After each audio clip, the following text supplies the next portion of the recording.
Well, here I am in Roquefort-les-Pins, beautiful sunny day, even though it's winter, here on the Côte d'Azur. And with me is Barbara Wilson. Barbara's a coach, and she's also really into creativity, so I'm really looking forward to this chat. Having successfully launched 3 businesses, bilingual mum to 2 and entrepreneur Antonia Bowes-Brown has connected with thousands of people, both French and international, since moving to the French Riviera. These connections allow her to speak with successful local businesses and inspirational people about life here on the Côte d'Azur and share it with you. Welcome to the Riviera Firefly podcast with your host, entrepreneur, and my mum, Antonia Bowes-Brown.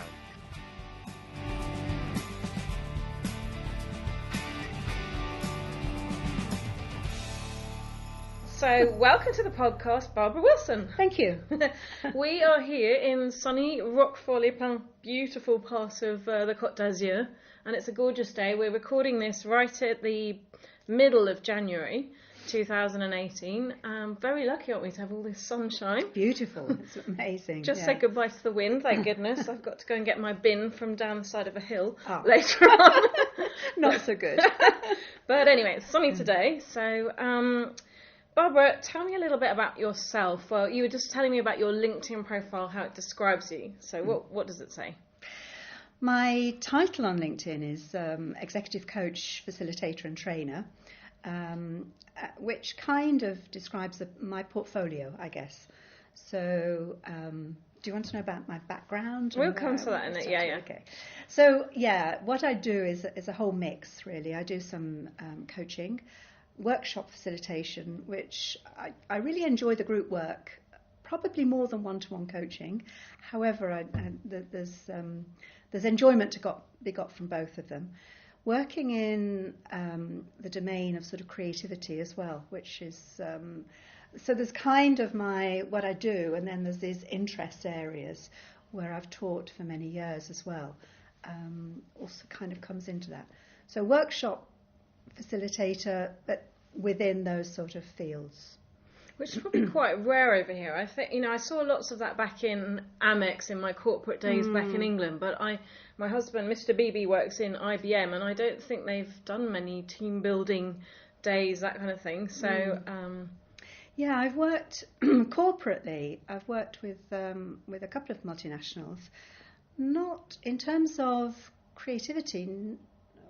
I did one workshop once with a company, a large company down here, but in the main, no, it's been a hard sell to try and get that recognised. And yet so needed. I see that in my company. We're kind of founded on creativity. Yeah. Just to make yourself different from all the other companies, to keep up with the times, to keep moving forward rather than stagnating, that kind of thing. Yeah. Yes, because change is a given. I mean, everybody says that. It's a throwaway remark, but it's true. And life is moving very fast. I mean, just look at sort of issues like climate change and the plastic problem at the moment. I mean, that needs a large amount of creative thinking in order to get the innovation going. So it's kind of creativity comes before innovation. Yeah, for sure. And I think what a lot of companies do is probably rely on their innovation being done by the R&D department. Sometimes if you get a broader view, not sometimes, most of the time, if you get a broader view and you go beyond R&D and you actually talk to, your customers, your managers, your people on the shop floor, then you'll get a wider scope for being more innovative.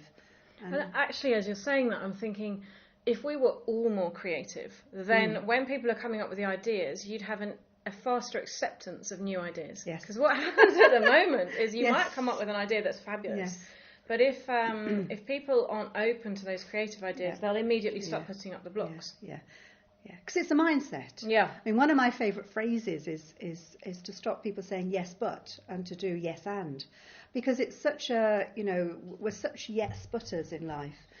And if we were, as you say, more creative, we're more open, more working within that mindset of positivity, playfulness, and just being open to possibilities, then we would recognise the opportunities when they came, and we'd also be open to other people contributing. Whereas there seems to be in organisations more and more sort of distrust and silo thinking, and, you know, this is my idea and I'm going to keep it to myself.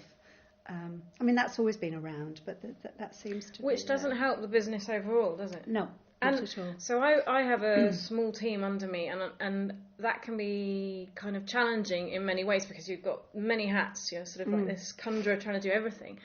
And my team are amazing, actually, because I say to them, if you have a problem, let's talk about it, but please come with some solutions so that we can talk about the solutions. And so actually everyone in the team is trying to figure out ways to improve, ways to adapt, ways to solve the problems so it doesn't all come on one person's shoulders. And you're using everyone's brains then, which is brilliant. Yes.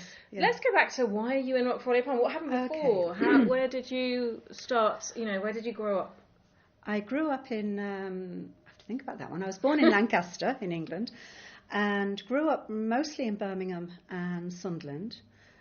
We moved to Sunderland when I was 12, so I went to secondary school in Sunderland. And then I moved back to the Midlands, and then to London eventually, with a bit of a shift backwards and forwards, but then ended up living and working in Croydon, in South London. Teaching in higher education, and I ended up as a manager in higher education, but I was teaching on management programs. So I'd kind of gone through that whole, I'd worked in the private sector, I was in HR management, and then went in to teach psychology in further education, and then moved into management teaching in Croydon. So when I came over here, I was leaving a full-time job teaching management. Also, I was running a change initiative in the department, which was fun. And the opportunity came up to come here. So I thought, okay, I'll take it. It'll be 2 years. 2 years, and I'll probably go back, which is fine. And I'm still here.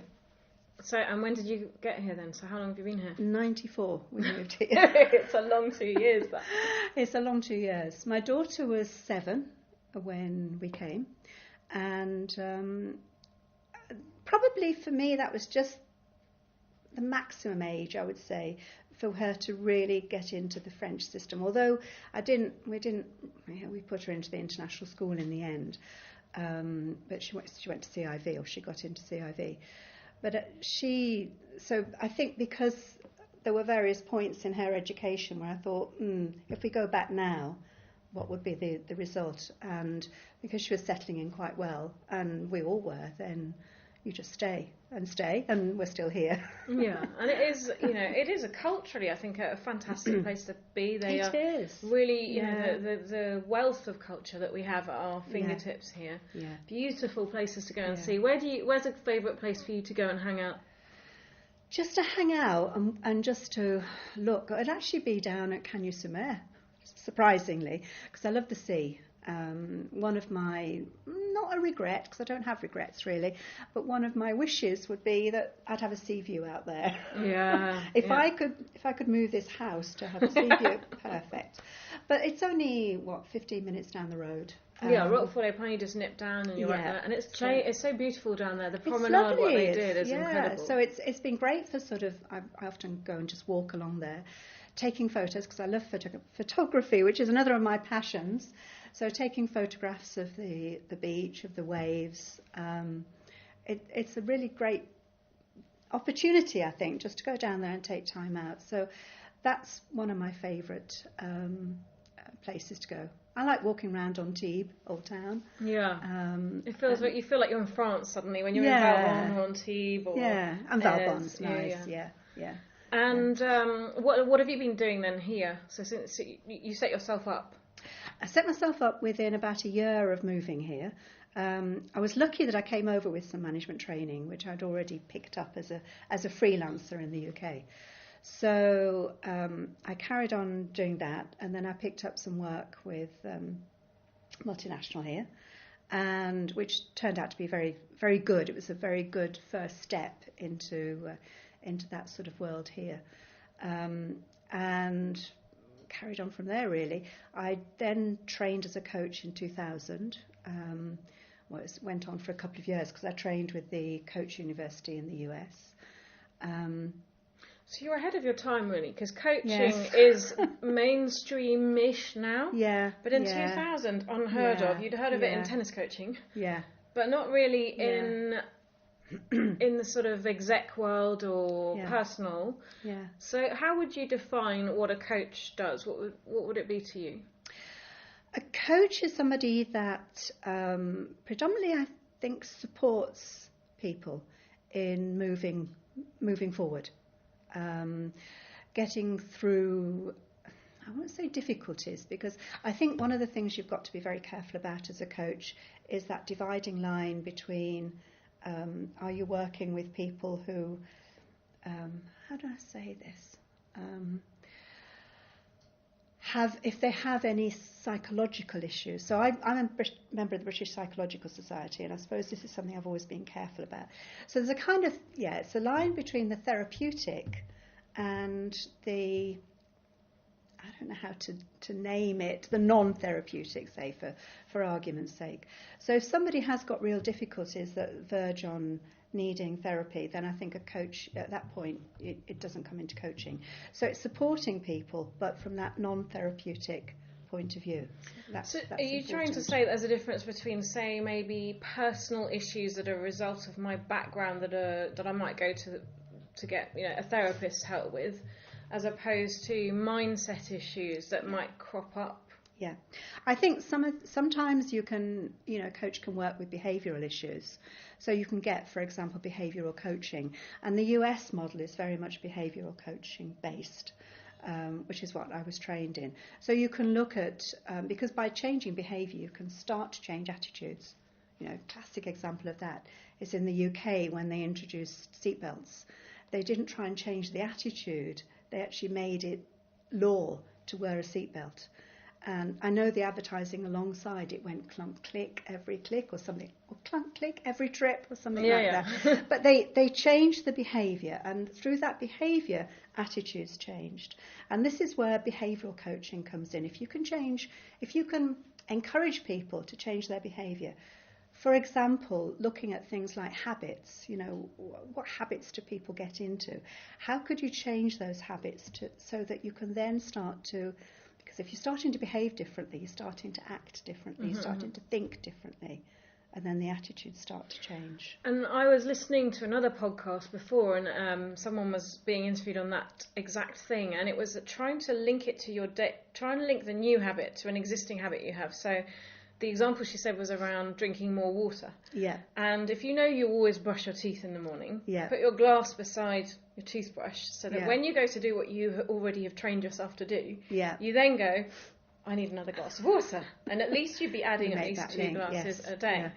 It is difficult changing your habits. How long does it, they say, 6 weeks to change a bad habit, but probably more for really bad habits. I actually don't know. I haven't really gone into how long it might take. So I think it probably depends on the individual. But it is a case of, because there's all this neuroscience now which talks about it's changing the neural pathways in the brain, and you have to somehow break that pattern and reprogram them, and so you have to keep going over that, giving yourself messages. And I think that's right, having a sort of a ritual that you can attach that habit to, or the new habit to, works well. And so much of our childhood I was at this training course last year, and it was brilliant. It was out in the States, and one of her questions was about mindset of money. So, this is a lot of blocks for entrepreneurs and businesses, is that you sort of go, well, I haven't got the money, I can't do that because I haven't got the money. And then when you start sort of looking at your childhood and your parents saying things like, money doesn't grow on trees. All those things that you grow up with. So suddenly I came home with my own kids. I was like, right, I need to change the way I'm speaking to them. Instead of saying, no, we can't afford that. To sort of say, yes, that's a great idea. Let's plan how we're going to do it. And so that I'm not going to build them up with blocks. Because I find myself all the time, I'll find these mindset issues going to pop up. And then but now I recognise them. Good. So then I'm talking myself down and sort of trying to, work through them. Because it's like those little messages on our shoulders all the time sort of saying, we're not capable of this, or we shouldn't do this, or we can't do this. Yeah, because I got a big goal this year, so I bought a bracelet that said "believe," so that when it catches my eye and I'm just having that doubting moment, then I go, no, you can do it. Yes, yeah. It's really very, very interesting how the mind works, and it's funny, isn't it? Because if you went to your best friend, she would go, you can do it, or he would say, you can do it, don't worry, go for it. But your own internal best friend is the one that keeps going to you, you can't do it. Yes. And you've got to wrestle with that. And that's a big block to it, because if you say you can't do it, and you stop being able to do it, you just become incapable of it. I've seen that with my mother, which is quite interesting, because she started to say, I can't walk anymore, and as soon as she said it, she stopped walking. Now she's back into, we've managed to kind of reframe her thinking. So it's kind of reframing that thinking to say, yes, this is possible, you can do it. So this is the kind of thing that someone would come to you, would be for that kind of mindset issue. So they maybe have something they want to do to accomplish, and then you would help them. That's one of the areas that I could work on. I think sometimes it boils down to that, but it starts off at a different level. So, for example, it might be networking, which is a classic. Nobody likes networking. Well, maybe some people like networking. I don't like networking. There's extrovert types in the Myers-Briggs. And I used to think of myself as an extrovert, but more and more I'll shy away from networking. I think I'm an extroverted introvert. So I'm really happy to never go networking. But once I'm feeling comfortable, safe, once you're there, then and it's hard in France doing that, because I started networking in the French world last year. Yes. And I turned up there with the accent. Yes. Female. Everyone else is booted and suited. Yeah. I wasn't in my jeans, but that's I'm more comfortable in my approach, and it immediately throws you back. Yeah. So they come to you about networking. Yeah. So often there might be an issue like networking, or how do I network, or how do I network outside of the company, or influence. I've worked with people who want to develop their sphere of influence beyond their own department, or this is when I've worked with people in organisations. And so it might start from that, but in the end it often boils down to something very individual about their mindsets and their blockages. So it's actually it's a case of really getting down to that level to work out what's going on here for that person. But what's important is that they can recognise it. Yeah. So, that's, again, you said what is coaching, and I'd say, thinking about this morning, about what's the difference between, say, coaching and teaching. Mm-hmm. And for me, teaching means I have my agenda. As a teacher, I have my own agenda. As a coach, the agenda is the client's. Now, that's quite hard, sometimes very hard, because as a coach, you sometimes want something for your client that they maybe can't see. And I've been very guilty of this at times, that I can see, somebody has a great deal of talent and they perhaps could be using it in a certain way. And they're not seeing that. And it's very hard to just kind of tell people, this is what I think you should do.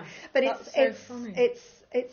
that's the thing. It has to be almost like the client has to be ready for that, and you sometimes have to lead them to that point. Which, as you're saying, that's so funny. I had a business coach in America last year. Yes, yeah. And she wanted me to open up a second Kidderland, and I was like, no, because I had lots of mindsets that would come up. Yeah. Money, responsibility, the fact that I was running something already and people have salaries and I couldn't let that fail. So that was constantly no. And it took about 5 months, and then suddenly a light bulb went off in a conversation I had with her, and then I was like, and I transformed it in my head, and she just had to be patient and wait for me to get there. Which is what I think coaching is. It's really looking inside the person and they come up with a solution, as opposed to, say, mentoring. Yes. Where someone's giving you their advice and their expertise. You kind of need both, actually. Yeah. I think sometimes as a coach I have given advice, but I'll ask permission. Okay, yeah. And I think that's important. So I'll sometimes say, can I offer you some advice here. And, if they say yes, then I'll put it to them. But I wouldn't give advice without them asking. Although some people, again, there are different types of coaching, because some people are very directive in their coaching, and other people are very, very much less directive. I kind of have wavered somewhere in the middle, I suppose, but I can be a lot more directive if the client requires it. And coaching in multinationals, often with a very tight scale, so you might have, I don't know, a 10 hours in which to achieve something, 10 hours, say, over 5 months or 4 months. Not a lot of time. And in those sort of circumstances, you can't afford to be too non-directive. You can't afford to keep going round and round till the client has kind of got the point, or till that's the wrong way of saying it, but until the client can see for themselves where they need to go or what they need to do. And time is money for them, so they want to have traction and they need to see results. Yeah. So there's often a requirement there to be a little bit more directive, and that's where I would, the interventionist sort of approach, where you might then ask permission. If you can see that there are ways in which you could short circuit this. And obviously that's as you build up your relationship with the client. Yes. So now it is becoming more mainstream coaching. How I saw something on Cottons of Living, people looking for coaches. I see that every now and again. And then you see, 10 replies. Yeah. How does one go about choosing the right coach? How would you say, so you're mentioning obviously different styles are important. Yeah. I think the first thing to think about is, I would say first of all the kind of coaching that you want to do, the focus of the coaching. Now, I don't think a coach necessarily has to have worked, say, in a particular industry or with that industry, although it might help. A lot of my coaching has been done with, I would say, with technology companies, high-tech companies. It doesn't mean to say I can't coach people individually who are not working in that domain, but if somebody's working in that domain, then I have an understanding of what it is they may be doing. So that's one of the things. Is it important to you to have that understanding, or is it important for you that the coach has an understanding of that domain? So if I'm coaching executives, for example, and they are on a short time frame, then that will be important. I think then the style of coaching, and sometimes it's very hard to find out what that is. And I think one of the things always it's important to do is have a first session free with a coach to get a feel of what their style is. So the style, is it directive, is it non-directive? How are they questioning you? Are they listening to you in a way that you want to be listened to? Are they respectful of you in the way that you want them to be respectful? So there's those sort of issues, which also links in with just the general building of rapport. It's sometimes a very personal thing, really. Do you get on well with the person? Yeah, I think chemistry is important. Chemistry is, yeah. So if you're with an exec, but I guess you can do it with auto entrepreneurs. You can do it personally with people. Would you then get to the point at the end of a session where you might have, okay, what are you going to go away and do? Yeah. And then you hold them accountable. So the next time you meet, yes, you kind of say, okay, this is what we agreed you were going to do. Where are you at? Yeah, how are you? And the aim is they've kind of been trying to work their way through the list. Yes, yeah. I think that's important, because I think to summarise, when I've worked with a coach and a mentor, it's always been the case at the end of the session where I've been asked, well, that sort of question, what are you going to take away from this? What are you going to do differently? So I would always ask that, set that up as a sort of, you're contracting really with the client to go away and take actions. And one of the things about coaching is that you can't guarantee success, because sometimes clients go away and they don't take action. Yeah. And I've been guilty of that in the past. That I thought, that sounds good when I'm talking to the client, but then afterwards I thought, I'm not sure I want to do that, or, I have a resistance there. Now, what would have been good in those circumstances would have been to put that resistance on the table at the next meeting and then to unpick it Sometimes it's difficult to do that. But yes, I think it's important to have the client accept take some accountability and responsibility. It's not really, the coach can provide the right kind of environment, the skills and the competencies to help the client get there, but it's really down to the client whether they're successful or not at the end of the day. I had a little meeting this week with generally they're auto entrepreneurs, and lots of them were in the fitness world, and we just it's a kind of coaching stroke mastermind that we just get together and we brainstorm and we're helping each other, and I'm sharing some things that I've learned. So the topic this week seemed to come up quite a lot was visibility. So getting your message out there, getting people aware that you were out there with your product. So imagine I've come to you and I'm a fitness expert, which I'm not, but imagine I am, and I've come to you because I want help coaching for visibility. How would that kind of go about? How does it work? Well, one of the first things I'd be asking you is first of all, have you identified who your ideal clients are? So we were talking about our avatar the other day, so the ideal client, and I got them to imagine their client, give them a name. Yeah.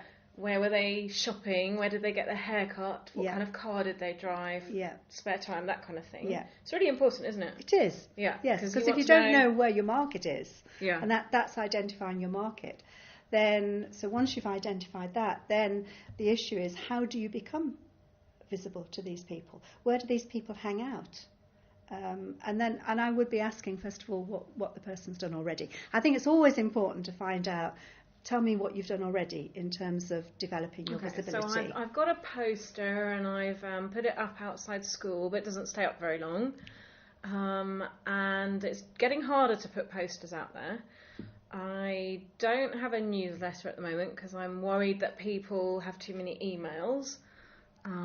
These are some of the things that maybe I was hearing. Okay. So where does your ideal client hang out? They're generally around Valbonne. So within 15 minutes of Valbonne, they are probably over 45, older children.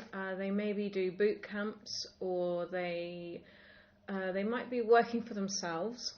So they might go to an organic shop. Would be a place that they were hanging out. Maybe one of the English-speaking hairdressers would be a place. So can you come up there with a list of places that you could possibly put some material, and then think about what it is you'd want to put up there? Okay, yeah. What kind of things could I put up there? What would be the... Well, what would people want to know? I don't know. Price. Right. The activity, the time of day. Yes. So what is it they're going to get out of it? What are the benefits they're going to get out of this particular program that you're offering? Okay, well, if it was yoga, then it might be in touch with their spine, was one of the, freedom of the inside. I hope I got that one right. Someone else was talking about totally changing their way of life because it was the holistic nutrition, the fitness, that kind of thing. So it was very much about becoming fit in 2018, respecting the body that you have. So we've got the ideal client, we've identified that sort of kind of age range and the geographical spread, although I would challenge you there to think beyond that. Okay. And then we've got some of the benefits. What I'm hearing there in terms of the benefits, I'm wondering if the benefits are understandable to the client. What does the client think they want from this? Okay, so when I'm doing my advertising, I really need to then go to the end, do you want to be able to touch your toes, for example, or, what other things? I'm not an expert in these fields, so I don't know what... Flexible. Yeah. Do you want to... Peaceful. Yeah, develop your... In a busy world. Yes. Yeah. So it's kind of the client is always looking at what's in it for me. So when you're thinking about what information to give the client, think about, what's in it for them. What will they buy into? And it's not necessarily, this food, it's what will that food give them. Yeah. So with Kiddoland, the way I do it with that is, do you want a bilingual child? Do you want your child to have an ease in English that you never had? Yes. And those are the two things that my clients at Kidderland, I'm not so au fait with the whole yoga and fitness side, but okay, so that's what they need to be doing, is thinking about that, and then thinking about what's the best way of delivering that. And that it's a very busy market out there now, isn't it? We've got so many emails, text messages, instant message, Facebook, social media. Yeah. How would you guide someone that way to... Well, I think what I would say is that you need to be on social media. Everybody says that, but you need to be on social media. So you'd need to be thinking about what works for you. Now, for some people, Facebook works really well. For other people in other areas, LinkedIn works better. Which is really missed out, as I think. Yeah. But the thing is if you're going to use one of those, is to look very carefully at what works on them. So if you're looking at LinkedIn, which I've been on LinkedIn for a long time, and I have to admit I'm not using it well. And one of the ways of using it is, and colleagues of mine do it very well, is to write blogs. And so if you're in one of these areas, like nutrition, write a blog about it and put the blog in the appropriate place. So actually give people education. One of the things about marketing, I'm not even a marketing expert here, however, one of the things, and I'm moving out of my coaching role now into my teaching role. Yeah, but that's... So can I offer you this? Yeah. This is so easy to do.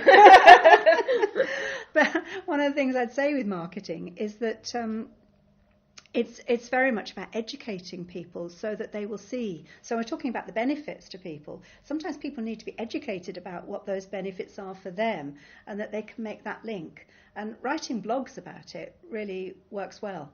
So I think... So true. Like when I started Kidderland, the 0 to 3 age range was non-existent really in France. It didn't... There was nothing here. There was a few international mum and baby groups, but this was 10 years ago. Whereas in England, every street corner had something going on. I'd come from tumble tots and monkey music, and there was nothing here. So I had to educate, which sounds very pedantic, but I had to sort of say, actually, for the 0 to 3s, it's a brilliant time. They're such sponges to be doing something, have mum there, the mums can chat, that kind of thing. And it took ages for them to catch on, and yet now that's some of our busiest classes are the play groups and the music and the toddler classes. But I did have to spend a lot of time explaining blogging on why it was important. Yes, because if people don't know anything about it, they, what's in it for them? Why would they sign up for something if they don't understand it? So I think it is that education that's really important. And more with social media, it's having, the presence is having video up there as well as blogs. Now, I'm not an expert at all in marketing on social media, but what I do see is the most effective people are doing this all the time. And it's hard getting in front of a camera. I mean, I've started Facebook Living, and I'm more accepting of it now than when I first started doing it. I hated it to start with. But it's actually a lot easier to do than writing a blog for me, because blog takes a long time to craft. Yeah. Although you can reuse it on LinkedIn. And that's the thing I think you've got to remember, is you do need to post it across different places, reuse the content. And we were talking about that actually in our group this week, was that it doesn't matter if you repost, because we assume everyone reads that Facebook update, but actually it's a really small amount of people, so it's okay to post it again at another time of day. Let's talk creativity then, because I know that's a passion of yours and it's a passion of mine, and we found out that we have a mutual like in Sir Ken Robinson, who I just adore. Why are you passionate about creativity? That's a good question. I've never really thought why. I think when I came across it as a domain, it was way ahead of its time in sort of 91 when I was doing my MBA, and I just went, wow, this is such fun, this is amazing, and it works. I just started to experiment with it. So taking some of the tools and techniques. So I learned how to be creative and probably more in a management context. So I'd started to use certain tools. I mean, visualization was a classic. in those days, I think there was one person, Dina Gluberman, who'd written on creative visualization, but not much else was being said about it or being done. So I ran creative visualization. What does that mean to someone that's listening in who's, they're immediately thinking, oh, it's, painting something? What does that mean?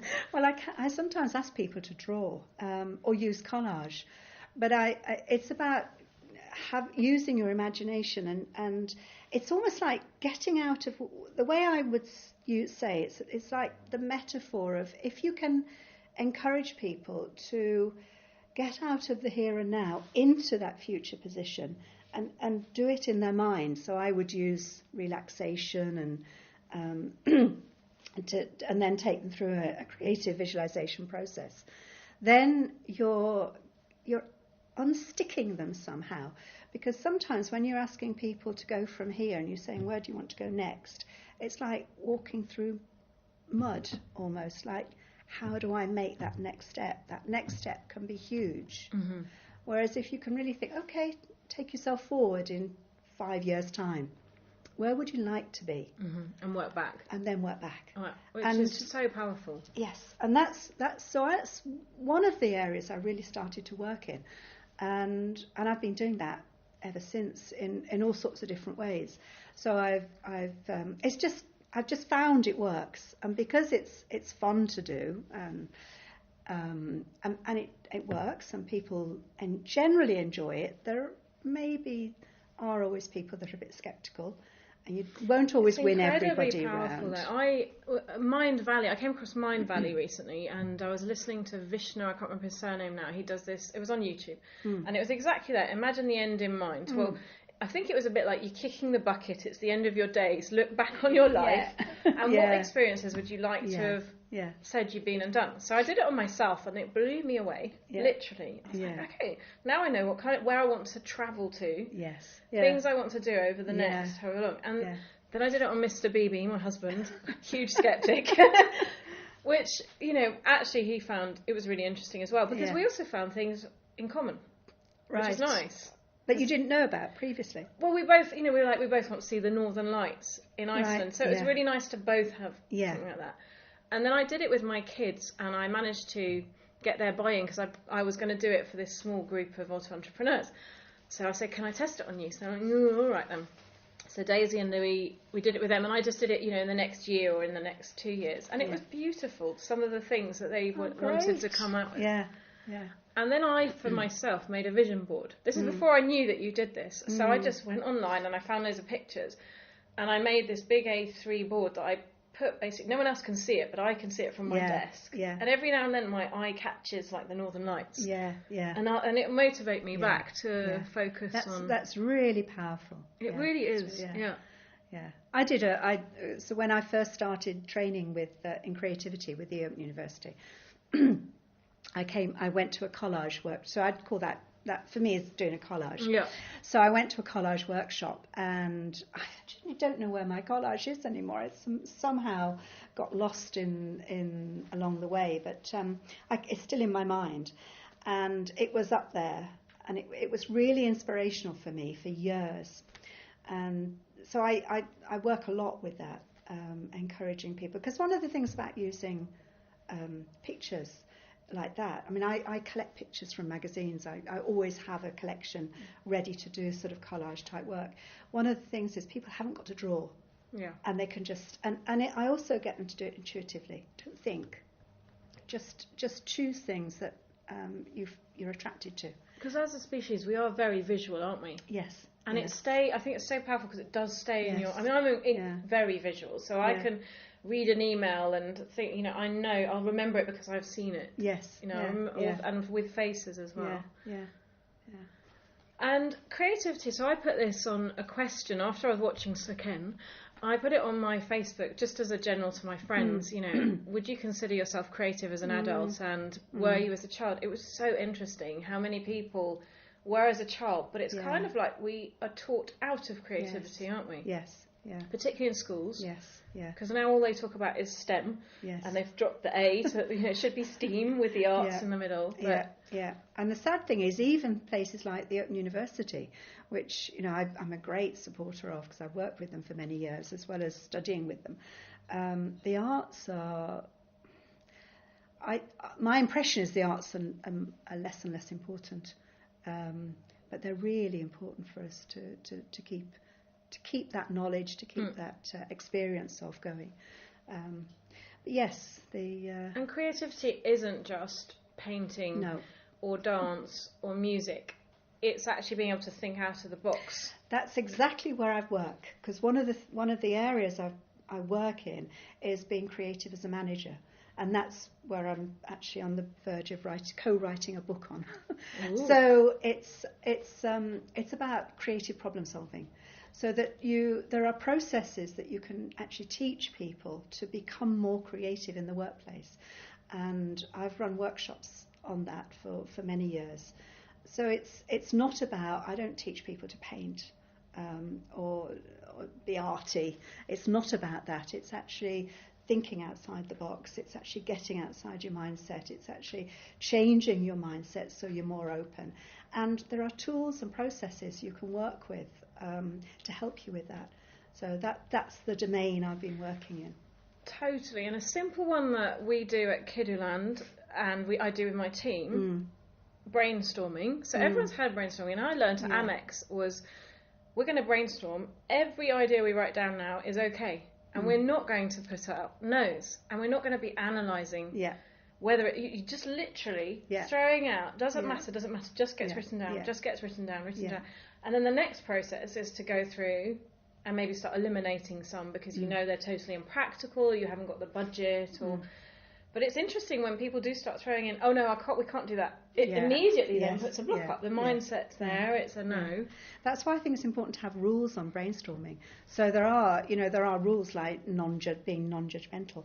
So whenever I've done a brainstorming session or facilitated brainstorming, then I set the rules or get people to agree the rules in advance. But there are other techniques to use as well with that I think are interesting, like reverse brainstorming. So you can, or a technique which I... What's reverse brainstorming? Reverse is, how can I make sure this never happens? And that can be fun. You can so what you end up doing, if you're using Post-its, you have one lot of Post-its with how do we want to succeed at this, or how do we make this happen? Then you can do, okay, how do we stop this happening, or how do we make sure it doesn't happen? And you have a whole set more. Now, some of them may just be the reverse. But often there are some other things come up as well. I love that because I hate being a firefighter. I hate having to suddenly deal with an issue. I want us to think ahead. At Kidduland, for example, safety or planning. Think ahead so that we don't have the problems arise. That you've avoided them. That's a great one. And then there are other ones like what's often called superheroes. So you imagine that you are a different character. Now, obviously, superheroes is based on people thinking that they're Superman or Wonder Woman, but you can be anybody. So you could be Emmanuel Macron and think, well, how would he handle this situation? Or I don't know. You could even... There's a whole theory like the Batman. Imagine your Batman theory for kids, and they did this study. And if the child was if there has a plate of sweets, and you said to the child, "Don't take a sweet," they might if you went out of the room. But if you say you're Batman, don't take a sweet, I'll be back in a minute. The kids that were Batman didn't, because they had this extra superpower. And I haven't come across that. That's interesting. It's really interesting. That is interesting. So that when you have that extra, it gives you a bit of an extra boost. So this is about creating your own superhero. And then just imagining how they would handle it. Which, I mean, in a way, that just takes you onto another sort of creativity process, or tool rather, which is just looking at the world with a fresh eye. So that's why sometimes it's important when you're being creative and you're looking, or you're wanting to be more innovative in an organisation, it's not just to get the same people innovating who've always innovated, but to involve a much wider, more diverse population. So some people are saying, yes, ask your customers, but it's beyond that. Ask as many different people as possible how they see this. And just that diversity, that fresh eye of thinking can really help as well. And there will be in teams, I guess, well, for sure, there are people that don't want to speak out. Yes. They'll let the more confident or, yes.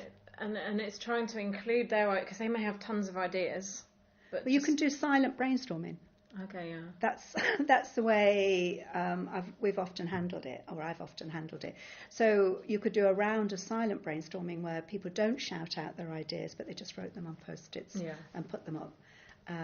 Because as soon as you shout out, then you're putting yourself up for being shouted down if people aren't recognising the rules. So I think the silent brainstorming works really well with introverts. Yeah. Introverts need time, and that's all. They need time sometimes. It cuts people's brain thought process as well. Yeah. And it may be that they'll get there, and they'll get there with much better ideas even. Yeah. But they'll be, by the time they're there, the rest of them have moved on if you haven't taken. I really think that's important to design processes for introverts as well. Gosh, I think we could talk for hours about this. I love it. I love it when you meet someone else that's like in the same... Oh, I love second hand as well. I love talking about it as well, as you gathered. I know that you've got a PDF that's going to be free on your website for people to get these top tips and nuggets. Yes. What's in the PDF? Well, it's not... I'd have to say it's not about creativity. I do have some on creativity that I could always share as well. But this is about... It's a workbook for entrepreneurs. It's based on a workshop I put together last year that's really about reviewing, reflecting, and then renewing yourself for the future. And it's bringing in at the end of it a storyboard, which is my kind of approach I really like to collecting everything together. So there's a little bit of sort of the visualising, there's a little bit of thinking back and reviewing what's gone on in the past. Particularly the past 12 months, and then reflecting and looking at the lessons learned, and then working towards an action plan. So it's quite a simple process in the workbook. And would this be useful to like the fitness or to entrepreneurs? I think so. I think it can be useful for anybody, even an individual on their own. It doesn't necessarily need to be an entrepreneur. I've sort of aimed it at that target group, but it can be for anybody. I think it's always useful for everybody in every organisation to take stock. Mm-hmm. It's almost like doing an MOT on yourself and your business. So where am I now? What's been the journey to get me here? What have been my lessons along the way? Because we sometimes forget the lessons also ought to be the positive lessons, because we forget those often.